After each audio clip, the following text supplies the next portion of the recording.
about Women's History Month. I'm Ross. I'm an office assistant for the Office of Hispanic Affairs. As you came in, our lovely multicultural staff, Abby, gave you a spoon. Those spoons have messages of love and gratitude on them. So this is a gift from us to you guys. In front of your service, please be sure to fill them out because it helps us bring in more programs such as this one and the many more that we have for this Women's History Month. This afternoon, we have the splendid Jackie Zamora. Jackie is an immigrant from Peru, and she will be talking about the language barriers and triumphs of higher education. She's also a local musician here in New Mexico, and she performs with local bands such as Calle 76 and Maracutanga. So if you guys can help me welcome Jackie Zamora.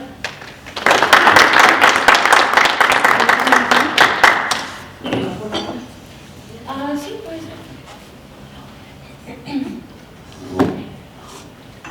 Can everyone see that okay? Yes. So, English, Spanish, or just English? Or both? Spanish. Los dos. Okay, muy bien. So, thank you so much. First of all, I want to say what a pleasure, what a joy it is to be here in Portales. This is my third time here through the university, and I'm just so grateful for the invitation. The first time I came to Eastern New Mexico University was with my band, Maracutanga, for a performance, and we were just overjoyed at the diverse population here and how welcoming everyone was. And so, in that spirit, I would like to get started telling you a little bit about my background, how I came up to this point professionally. I am currently a base build project manager for Intel Corporation. I lead the fab expansion of the Rio Rancho plant. For those of you that know, Intel is the largest semiconductor company in the world, and there is a massive chip shortage, that's a hard one, massive chip shortage worldwide that's affecting vehicles, telephones, computers. Our everyday life has got some sort of technology tied to it. And because a lot of that technology is based from microchips, Intel has such a high demand to produce these chips, and this is the reason why there's such a large expansion going on currently in New Mexico. The Intel plant in Rio Rancho is one of the original plants that came out with microchips that power a lot of the PC equipment that we use now day to day. And to be able to have an expansion in New Mexico is a huge deal. It's generating thousands of jobs for New Mexicans and people who are coming from abroad to work in New Mexico. This is a really exciting time right now to be a part of that expansion, that growth that is happening in technology right now. But I want to back up just a bit with the story of how all that came about.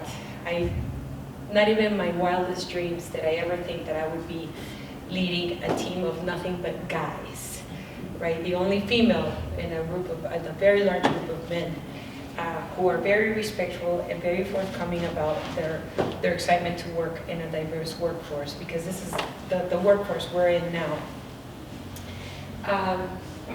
So let me make sure I know how to operate this fancy machine here. It's a clicker. Yep. That's Jay-Z, that's me right there. The only picture I have of when I was 4 years old. My parents had access to cameras, video recorders. Don't ask me why I was never photographed in anything. The only reason why this photo still exists is because it was for an ID, for like, who knows what it was, maybe for a clinic or something. And so this is the only picture I have of myself. I am the youngest of 5, those are my siblings. All professionals. My brother is a journalist, writer, singer. He has my mother's eyes. My mother had the prettiest green eyes. My sister Jane, she studied Administración de Empresas, Business Administration. So did my sister Charo. And my sister Ceci, who was held back for not being able to pass math for 3 years in a row, is now an accountant.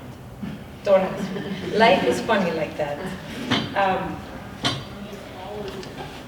So I am the youngest of 5 because I was not planned I was one of those pleasant accidents that life gives you.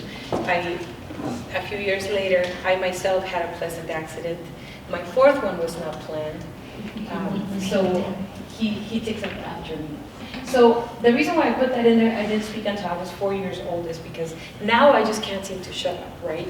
I am just talking and talking, and I go out of the job site, and I'm talking to the trades, and I'm talking to the superintendent nonstop. And so I think back about my beginnings, how I didn't speak until I was 4 years old. My parents thought something was wrong with me. They kept inquiring. Something is wrong, let's take it to a counselor, let's take it to a speech therapist. No, I just simply had nothing to say to them. That's the main reason why I did not speak. Because I was the youngest of four, there was such an age gap, it was impossible for me to get in a word, so why bother, right? Nonetheless, we're extremely, as many Latino families, we're very large and very close-knit, so that's something I'm extremely proud of. To be a part of it. So I moved to the United States in 1990. 1988 was the beginning in Lima, Peru, when Alan Garcia became president, was the beginning of a very serious economic depression in Peru. So my father, when he predicted that he may be out of a job, what he did was he reached out to his network outside of Peru. My father was a mechanical engineer and worked in mining all his life. Right now, if you ask me about mining, I would say, no, I opposed it. I oppose it now, but back in the day, I thought mining was the neatest thing in the world, how you can open Mother Earth, and there's the minerals. I was in this fantasy land. I now feel a little bit different, a lot different.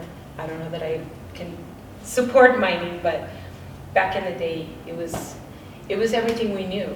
And so because just as he predicted, he was left out of a job, we moved to San Pedro Sula, Honduras, Central America. Those were the most interesting 2 years of my life. My parents put me in a very prestigious bilingual school, and that was the 2 longest years of bullying of my life. I was bullied terribly because I wasn't able to speak English like the rest of the other kids. What few words I could say, had very nice accent, was understandable, but not enough to succeed in academics in high school at the time, because in Latin America, 7th grade is the beginning of high school. So while we were living in Central America, my father's friend, who was the electrical manager at the mine, told my dad, hey, you know what? My suegra, my mother-in-law, houses international students. Would you be interested in sending your daughters to study in the US? And my father was, yes, let's send them out. So he sent the test. Guinea pig was my sister, Ceci. He sent her. Oh my God, that year after, I endured another year of bullying. So this was already on the 2nd year, and she comes back from Silver City, New Mexico, and she gets off the van. What's up, guys? And my dad was a little skeptical. He thought, why is she talking like that? Nonetheless, this works out. You sound like you carry a conversation in English. We're gonna ship the 2nd one. So off I go. What in my mind, as difficult as it was to part from my mother, who I was extremely close with, to me it was like they were saving me. My parents saved me because I was in a very miserable part of my life. Imagine being a teenager, being bullied in another country. It was a little tough. So anyone here has ever had to leave home at an early age? Yes. Right? It's hard, right? It's culture clash, you miss your loved ones, you're learning a new language, verbal, nonverbal, culturally, it's a whole other language. And so at the age of 15, I turned 15 at an airport in El Paso, Texas, with my mother with me. And I cried, and I didn't want my mom to leave me, and she said, you were given an opportunity your siblings didn't have, your older siblings didn't have. You're going to get to study English, at a school. This is a different time, right? This is not September 11th, this is before, where anyone could get a student visa, and off we went to study English. And it was exactly, my experience was exactly as my sister's. I came back a year later, guys, what's up? And that's all I could say, right? I didn't pick up very much after that. I could pass all my classes and I could understand visually, and sometimes I could put what I could read into verbal communication, but it was hard. I was still struggling. I'm not gonna say anything negative, but I was able to graduate from high school. In 1993, Silver City gave me my diploma of high school. And it was my parents' it was like a really great joy for my family. I was the second one. My sister Ceci graduated first, and then I followed suit. And that was my father and mother were extremely proud that two of their daughters could graduate from an American high school. So this is a big deal for the family up to then. And of course my dad, the expectation. I'm the youngest, you always think, oh, the youngest. I think that one's got a little more smarts than the rest. And so I was like, I tried to convince my parents that it was a good time for me to take time off so that I can maybe work and practice my English. And my father did not understand that it's not negotiable. In Peru, when you graduate from high school, you go straight into college. And that was the expectation. And so I did exactly as my parents wanted me to do. I went in to try to become a doctor. Nope, bad idea. Western New Mexico University. Oh, that's my mother, by the way. That was my high school senior picture that my mother wanted me to take. She's like, I need to preserve these pictures with your cap and gown and, you know, beautiful hair and makeup. And I had the most unfortunate incident that I overplucked my eyebrows, and I can't believe I looked like that in my high school pictures. Terrible decision. Do not pluck your eyebrows right before a photo shoot, please. But my mother was very, very proud. She came to stay with me in the family that I was living with at the time, my host family, for about 2 months before graduation. So it was really great to have her and share that time of my life with her. So we graduated from high school in 1993. My sister just announces, I'm leaving Silver City, you're on your own, you're staying here by yourself. So there I am by myself again. I start Western New Mexico University, first semester was a really difficult time because that's when it dawned on me, shoot, I don't know what is going on in these classes. I don't understand. My English is conversational. I can carry a beautiful conversation if it's about shoes or, you know, something superficial like my nails or what we're drinking today, but nothing beyond that, like anything that became a text in front of me, biology, psychology.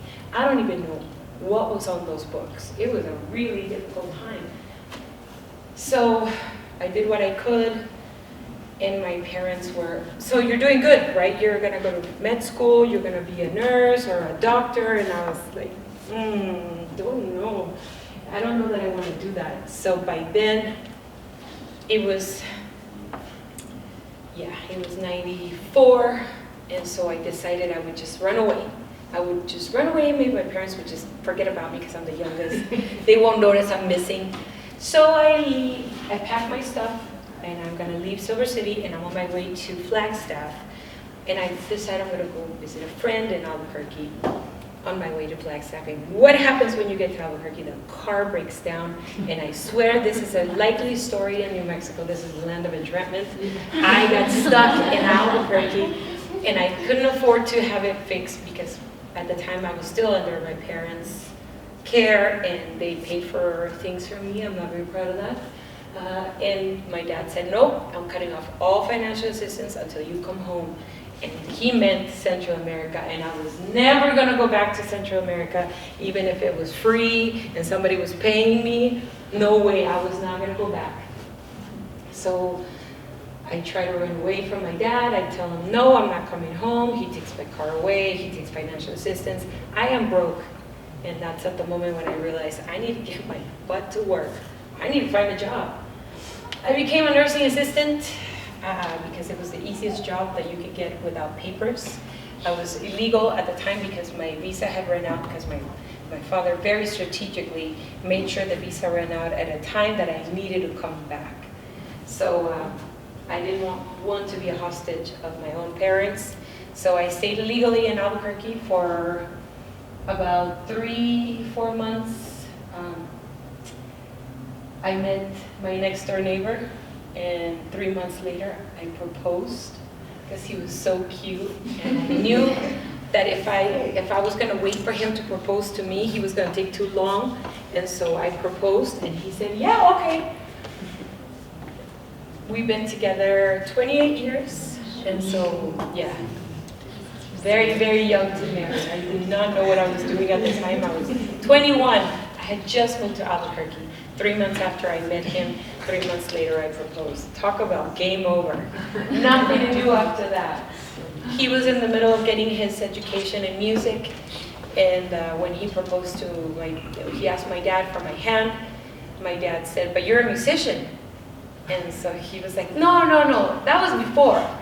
And this is already in his last semester of school at UNM. And he said, no, that was before. We're no longer going to be music. So literally within a week, he drops out of music school and gets a scholarship through Intel to become a manufacturing technician, because he just didn't feel like he had impressed my father enough with music. He was impressing me because I thought that was the best part about him, that he was a musician and then he cut his hair. Anyway, I don't know what he was thinking. So there we are, married, brand new couple. We were just so excited about our future, and there I am, no English skills. He's like, let's get you back to school. You need to finish. I went back to UNM, 1990. What year did we get married? 96? Okay, I was back at UNM, 1996. Failed every class. Went back this following semester. I was like, oh no, Zamora, I got this. Next semester, I'll get it right. I just need to have more time to study. Following semester, failed every single class. I couldn't pass a class to save my life. And then he said, are you having, he thought maybe I just had a learning disability. And I said, I don't know that it's that. I just don't know what these books are saying, all these words. And he was like, why didn't you say something? Let's get you into CNM, maybe you can study a trade. And I didn't even know what a trade was at the time, and so I was like, you're crazy, no way. So I took time away to just work on myself. I had a series of jobs after my father passed away in 2000. I could no longer work in nursing homes taking care of old folks because it just reminded me of my father, who I absolutely loved dear, and I wanted to make him proud. So instead, I went to work for University of New Mexico hospital under the Health Sciences Center. I was a mental health facilitator. And this was a crucial time for me because it helped me polish my English speaking skills. Writing came much later, but at least speaking, someone could understand what I was saying. This is where I met this lady who was my absolute mentor. She's still alive and doing well, and Ms. Cecilia Martinez Howard. She gave me an opportunity that I will never ever be able to thank her enough for. Cecilia said, listen, you're kind of a punky kid, but you're really good in computers and I need somebody like you. And so she asked me to join her, and together we formed El Portal Employment Service, and we were the only women-owned business assisting people with disabilities to find employment, to get back into work. This was an opportunity for me that helped me develop, at the time then, English speaking skills, writing skills. My tech work just expanded after I joined El Portal. And we were in business for 17 years, 17 wonderful years. Here she is filling out forms with one of our clients. And if you can see in the corner, that's a car seat. how wonderful it is to be self-employed and you can take your kids to work. Now, back in those days, it was unheard of to take kids to work. Now it's cool. Now it's okay to take your kids to work. I actually take mine to work occasionally, and it's great. But this job, this 17 years of my life, I thought for sure I was going to retire in mental health. And but the whole time that I was doing this job, I always admired the work of construction. I always wanted to just, I don't know, be at a job site, be at a construction site. I wanted to see what they were doing.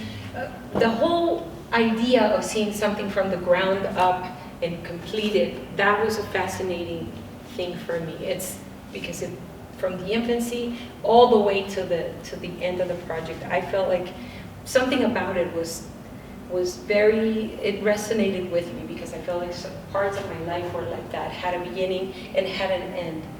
And even though I had no experience in construction, I never thought it would even be possible. By this, I was still in dreamland here.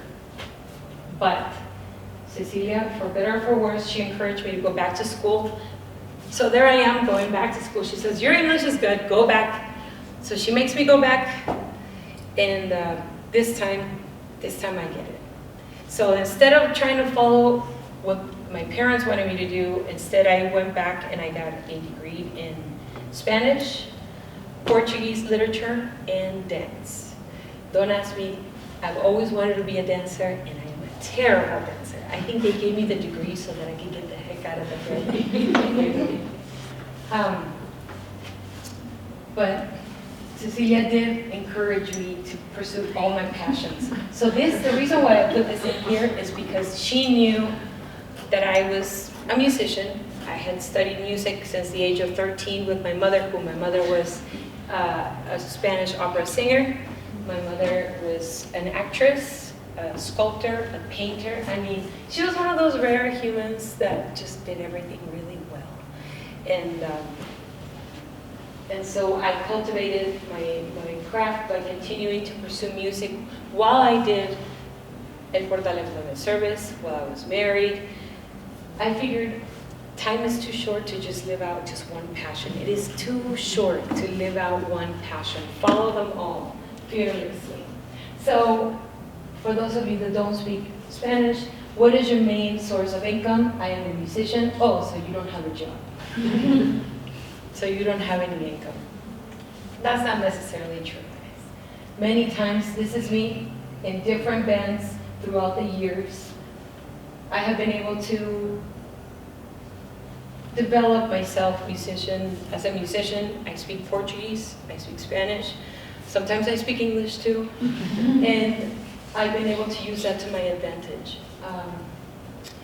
Right up there, that's which was the pointer? The red one. The red one. It's right at the top. Okay. That one in the corner, that's my Brazilian Jazz Quintet. This here in the center is when I sat in for the March is as you know, International Women's Month. I was invited to perform with the Kansas City Latin Jazz Orchestra inside the Blue Room of the American Jazz Museum. That's my band, Calle 66, at the Albuquerque Museum. This is very, very young Paracutanga right here. And that up there is New Mexico Jazz Latino Orchestra, the only Latin jazz orchestra in the state. I am the co-curator. Because when you got the idea, you're the curator. Ladies, pay attention. When you got the idea and it's your idea and you put it in paper, that's your baby. That's yours. So, going to school, working, doing music. This is me with my business partner, Cecilia, on my graduation with a bachelor's in Spanish and Portuguese and minor in world dance, as I mentioned. I went through flamenco, folklorico, hip hop, everything that you can imagine, and I was escorted out of each gym. Thank you, thanks for coming. Yeah, that was my dream, to be a dancer. And that's my neighbor, who I made him my husband. Nice guy. So I decided to also have kids along the way because I just was not limited enough. I needed more problems in my life. So I wanted to have 4. Right here to your left, I don't know if you can see her. She is the only one that looks like my mom, and I swear she acts like my mom too. Sophia. Sophia, I named her Estela like my mother.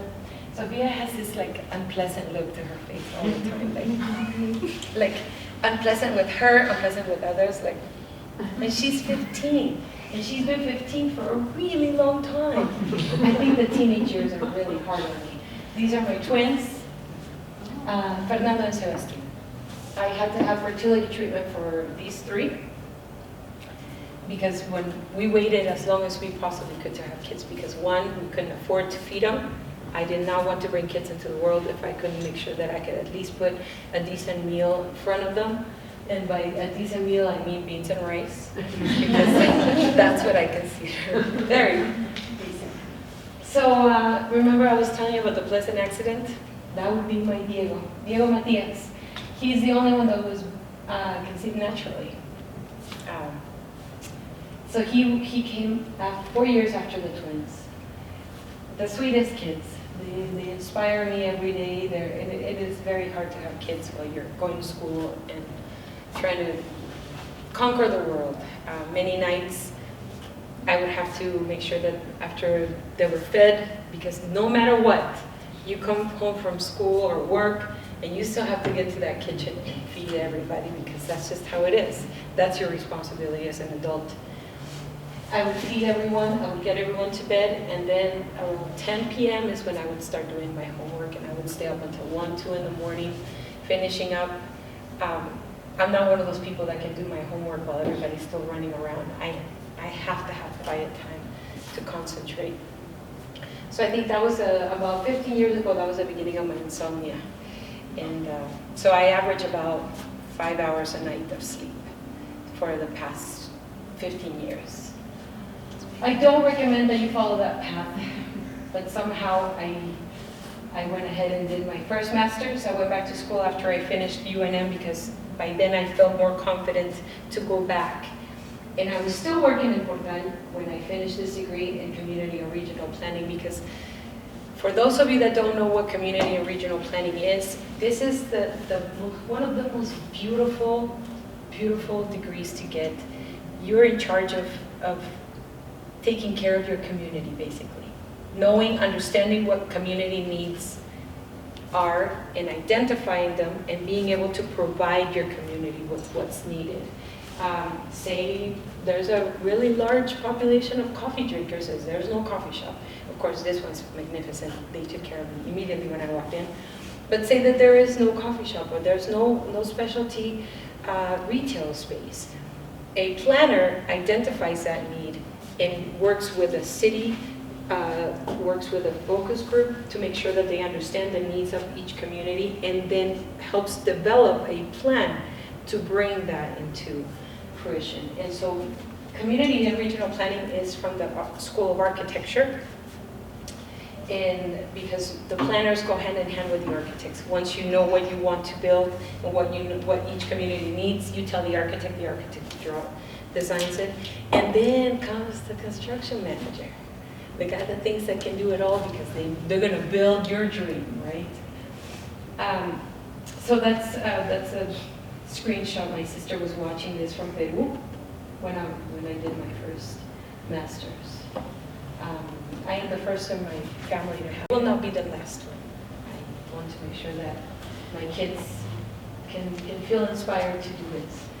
They witnessed many nights where I looked really tired and sometimes probably not as pleasant as I should have been, because they knew I was exhausted from studying all night.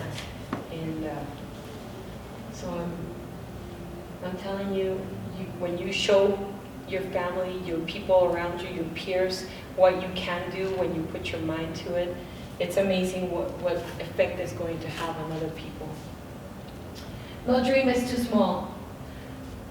So this is the part where I got this, right? I have one master's, surely I can get another one. I was towards the end of El Portal Employment Service, my business partner at the time said, if you want to pursue something else, you can. You know, we've been in business for 17 years. You can go ahead and do something else. So I started working for an architecture firm in Albuquerque, and I found myself always looking at the drawings and looking at the spec book.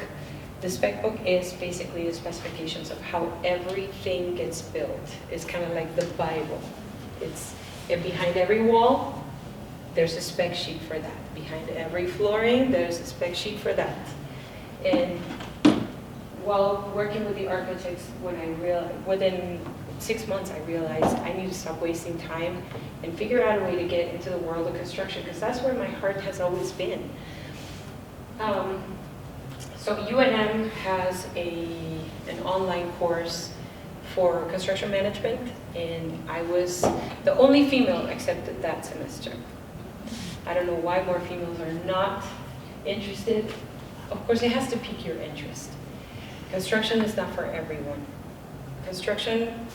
Females in the construction industry, we take only 9.5% of the population. That is extremely low. Extremely low for such a high-paid job, for such a broad industry that is welcoming to women. So I went back to school, got my master's in construction management, and by this time I had already quit doing all things mental health, and I went straight into working for construction. Construction gave me a lot of structure, because in construction it's the field of communication. You have to be able to communicate efficiently with your trade partners, with the folks at the office, with your finance department.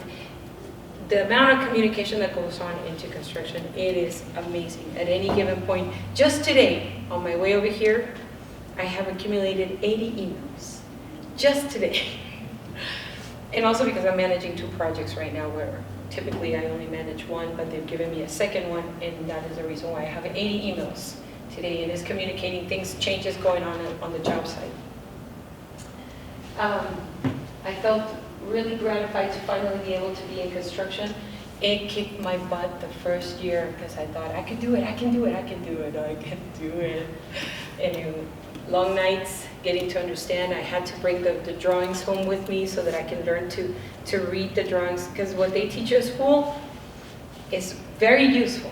You will use it your whole life, but there's nothing quite like learning on the job. When you're actually in the field, that's where the learning curve really increases. It's amazing.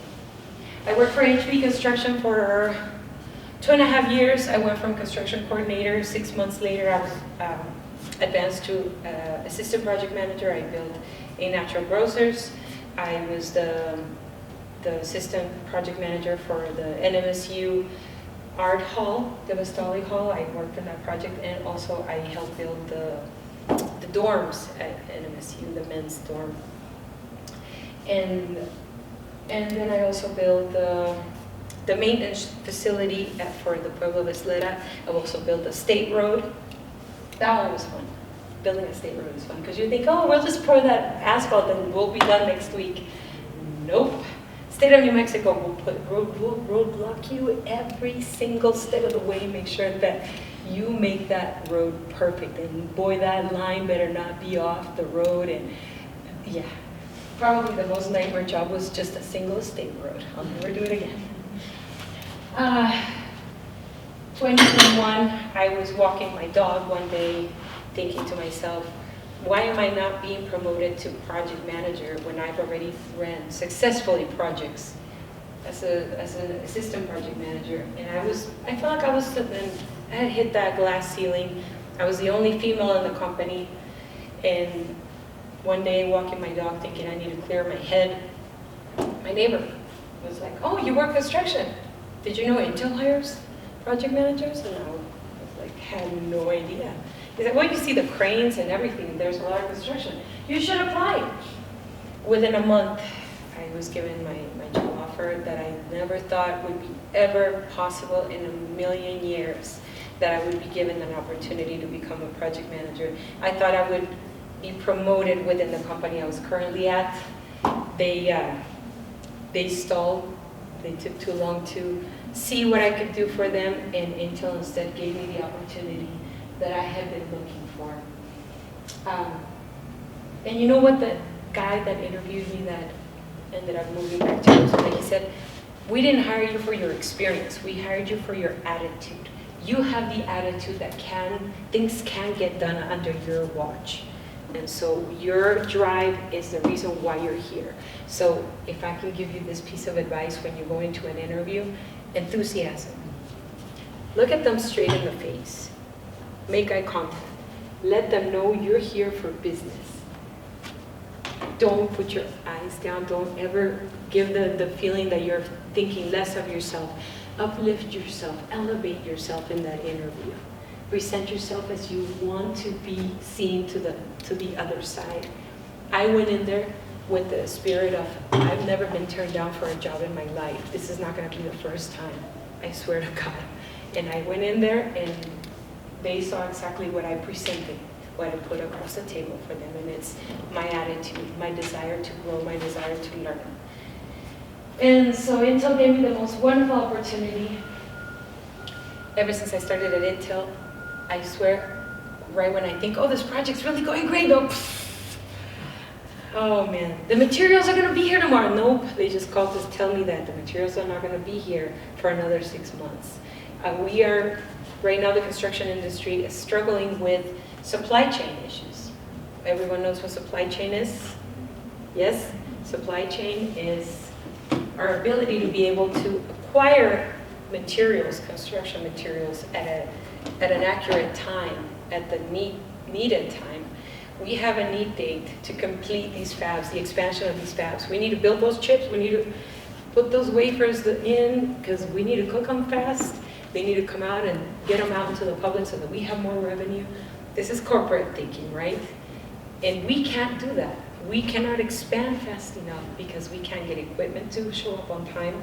We have this thing called lead time. Lead time is the amount of time that it takes for them to manufacture, to ship, and for it to arrive on site. None of that is as planned right now in construction because there's a shortage of materials. As you know, there's a shortage in what else? Labor force. And what happens when nobody shows up to work? We can't produce the things that we need for trades to be able to perform the work. So that is our delay right now at Intel. However, Intel is one of the few companies in New Mexico that in construction that has a close to 13% of women working in construction compared to the 9.5% the country. I mean, if you measure New Mexico or even throughout the United States, Intel does hire more women.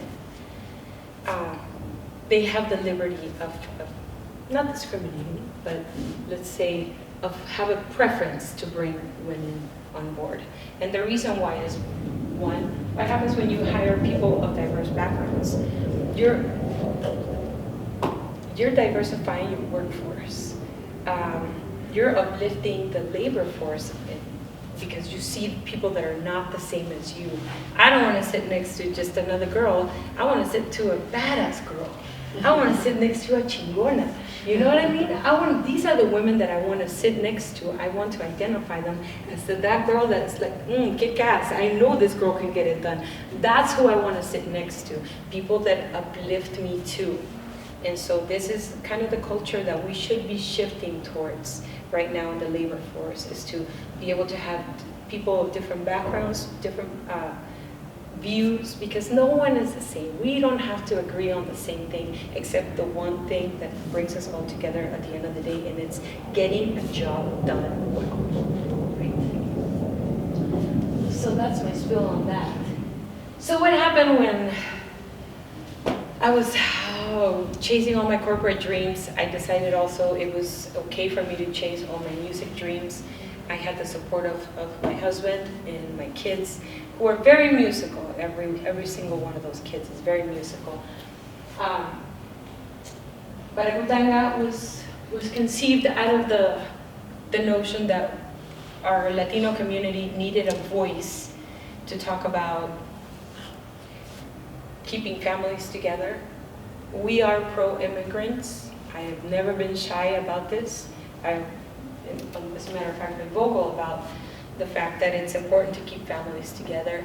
Not everyone agrees with what we believe is important as a band and the message that we're trying to get across, but you know what, one thing we will agree on is the music, the beat is good, we're gonna dance, and if you don't like the message, it's all right, because you're still gonna have a good time dancing, right? Because that's what it is. Music unifies cultures, unifies communities. There's such union through music.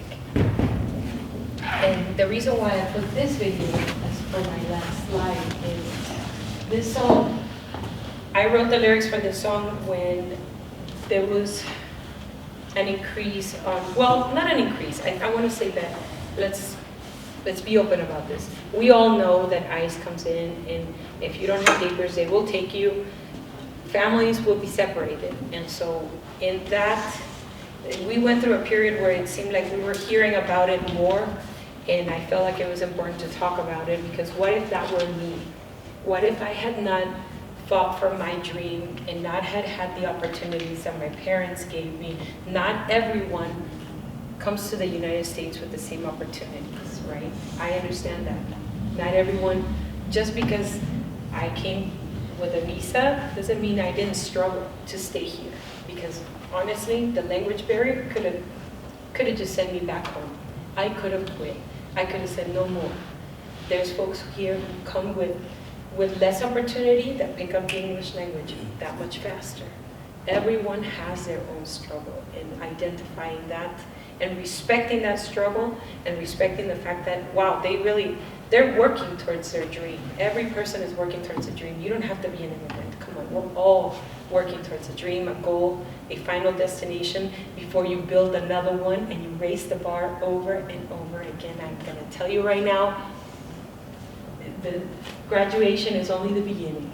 There's so much great stuff happening after graduation, because once you graduate and you're in the workforce, well, I think I need to go back and get a couple masters. Let's do it. So, this song is got quite a few awards. Maragutanga has been a band for 13 years. We just recently got back from Bolivia. We had a South American tour about a week ago that I came back from Bolivia, and life in our countries, in the country where you come from, can be so simple and so wonderful. And I think we all have that feeling wherever we're from. You know, people that are from Albuquerque, they say the same thing. Life in Albuquerque is so calm and relaxed, and, you know, full of property theft, but we love it. We love it, no matter what. And every hometown has its own magic, right? And we defend our town. I was born in Lima, but man, don't be saying anything about Burque, because you're gonna hear it from me. I protect Burque because that's my city now. That's where I live, that's where my children were born. So therefore, that's my hometown too. So I don't know how to do the play on this. Oh look, I found the red button. I told you I'm slow, but I get there. So there's supposed to be a little, oh, I don't know how to use it. So how can I press play on this so that it's got subtitles so that everyone that doesn't speak Spanish, you're able to read the message. Is it like on the... Yeah, it's embedded on the...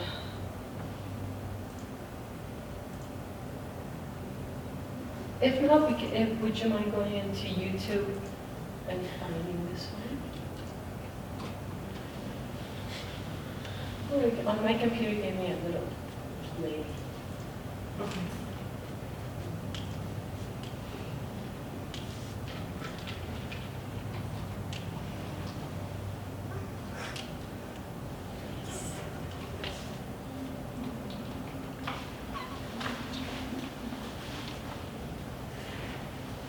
So Maragutanga has quite a few videos. If you ever feel kind of curious about seeing the kind of music that we do, you'll see.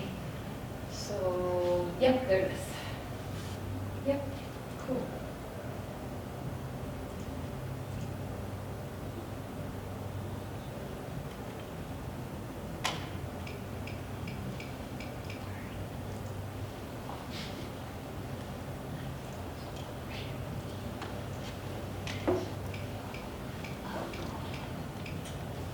He's just going to blast all of us in a second.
Yeah.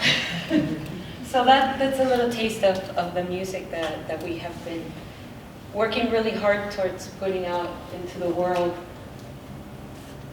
We don't have to agree on the same concepts in order to agree on one thing. It's that music can be infectious and invite you to dance, and that's one of the messages that we put out in our concerts. When we've been here for the very first time that we're here, the students were like, we don't know what you're saying, but this beat sure is good.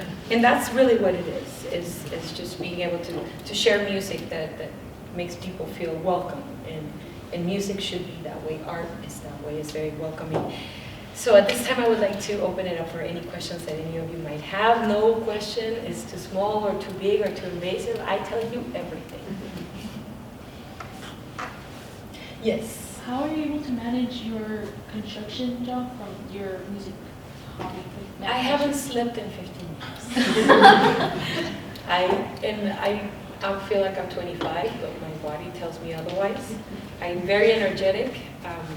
Actually, I had coffee today for the first time in a very long time. I don't drink coffee because I have too much energy. And the coffee raises my blood pressure, and it makes me kind of crazy like I am right now. So I probably should not drink coffee. But the key to being able to manage home, a hobby that makes you money, work, your career, everything, you can have it all. Please, never let anyone tell you, you can only do one thing. You can only pursue this passion. You can only have a family. That's not true. I am here to tell you, you can have it all, and you will have it all when you put your mind to it. Everything gets done, proper planning. And I didn't learn that by going to planning school, okay? I know you're thinking, oh, you study planning. No, that's not it. Organization. When you're organized about your time and you decide this is the time that I'm going to dedicate to just being at home and we're not going to talk about work or music or anything else, this is my personal sacred family time, you prioritize that. When that time is over, you know you can run free and plan your gigs, plan your day the following day. You can do it all. Organization is the key to being able to having it all, guys. But always prioritize what's important to you. For me, what was always important is my kids. So when I come home from work, I don't like to talk about work. My kids are so nice. They're like, Mommy, how was your day? And I'm like, should I tell them? And then I think, no, I'm not going to burden them with telling them that nothing came in on time and the trades are pissing me off, and I'm not going to talk like that. So I say, it was wonderful. I had a really great day. Thank you. How was your day? And I put it on them because I want them to tell me, and I want to hear about their day. But prioritizing what's important to you. Find your priorities and work off of that. That's how I've been able to do it. And of course, no sleep for 15 years. ¿Qué más? Jackie, obrigada. Obrigada is thank you in Portuguese. What does Barakutanga? That's a really good question. Yes, it actually means, it's an African voicing that means people dancing. And we have actually made it our goal, our mission is to make people dance, regardless of the message, regardless of anything. The reason why you see that the costumes in this video is because in the center of the song, in the middle of the song, there's a traditional pattern of folkloric dance, and it's called caporal. And caporales are in Bolivia, and in Peru, Ecuador, and that is the traditional dance in costume for caporales. And so we wanted to include that because we mix Western instruments and rhythms with traditional folkloric Andean rhythms that are very important for us. ¿Qué más? Yes, I'm 35. When did your first interest in music begin? I noticed that I could carry a tune since I was very, very little. But I was failing music class when I lived in Honduras, when I was really sad in those 2 years of my life. I was failing music class, and so I came home, and my mom was like, how are you failing music class? No daughter of mine is going to fail music class. And so then she pulls out books, and she teaches me theory at that point. I'm able to read music thanks to my mother. And the funny part about this is she taught me to read music through vocal teachings, but we were living, at the time we were living at every mining company has a campus called Campamento Minero, and it is a place where the engineers live there with their families, so they don't have to, they give you a school, a little club so that the kids can be entertained, because it's off the grid, right? It's in the rural area. So my dad would come home for lunch, and my mom would hide the books, and she was like, nothing happened here. Because my mother did not want my dad to know that I was studying music, because it was my father. The truth is, my father hated musicians, right? And all of us, we all turned out musicians. That was his karma, I think, because he hated all musicians. And so all of us came out with except for my sister Charoshi. Yeah, she's got no talent. But she's brilliant in business. She's like my dad. She's very, very brilliant in business. But yeah, she's got zero talent. She's not here this second. Yeah, but that's how at the age of 13 is when I started studying music with my mother. And she could sing so beautiful. She sang zarzuela, and she was just brilliant in everything, you know. And what's ironic is that my father could sing just like Frank Sinatra, but he hated musicians because they were low lives, right? The bottom of the pool, the total pool. Yeah, oh, because they have no income. That's right. That's right, because they had no income. That would be the first thing my dad would say. We were expected to get a degree first that would provide us with sustainable living. And then he said, after you get your degree, go do whatever you want. Literally, he would say, go do with your ass whatever you want. And we were like kids, right? We're like, what? What do you mean? What he really meant is that you can follow your passion after you do something that will provide a living for you. And at the time, it didn't make any sense to me, but now I pass it along to my children. I want them to study something that will pay for their instruments, their amps, their everything. And then they can go off and study music if they want. But first has to be something that will pay for everything, give them a living. But you don't have to go to college for a 4-year degree. You can study a trade. I don't care what it is. You can study anything you want and just be really great at it. It's just prioritizing education. There is nothing that can give you what education can. Education opens the doors to everything. Everything, I'm telling you. At Intel, people who are super, super smart cannot get jobs at Intel because they don't have their degrees. Jay-Z here has 2 masters, so doors wide open. I'm not even the smartest cookie, you know? But I have been able to place myself, given myself the opportunities that I needed because I was enthusiastic about it, and I have made that plan for myself. Make the plan for yourselves. Put your education first. Invest in yourself. When you invest in yourself, the doors open, I'm telling you, and you have to believe that the doors are going to open when you finish your education. Education is everything. Nothing can take place for education. I'm telling you right now, nothing takes place for education. Experience is great. Go get you your experience. Go out in the field and go do your thing. But education is tied to your experience. It counts as experience. ¿Qué más? Did we answer all the questions? Can I get a picture with all of you next to my Peruvian flag, please?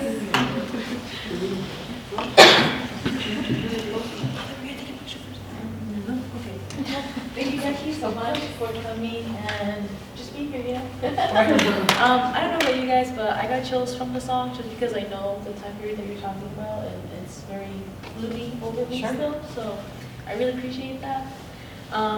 If the song gave you chills as well, fill out the surveys in front of you, you know, put it in there in your comments. Our next event will be Monday, March 6th. Here in Tadia Room, we will have Miss Black EMU and EMU alumna Stephen McCurkle. Ms. McCurkle works in the corporate world of Disney and National Geographic, so that's definitely not an event I would miss out if I was you guys. So thank you so much, and please help me, just clap.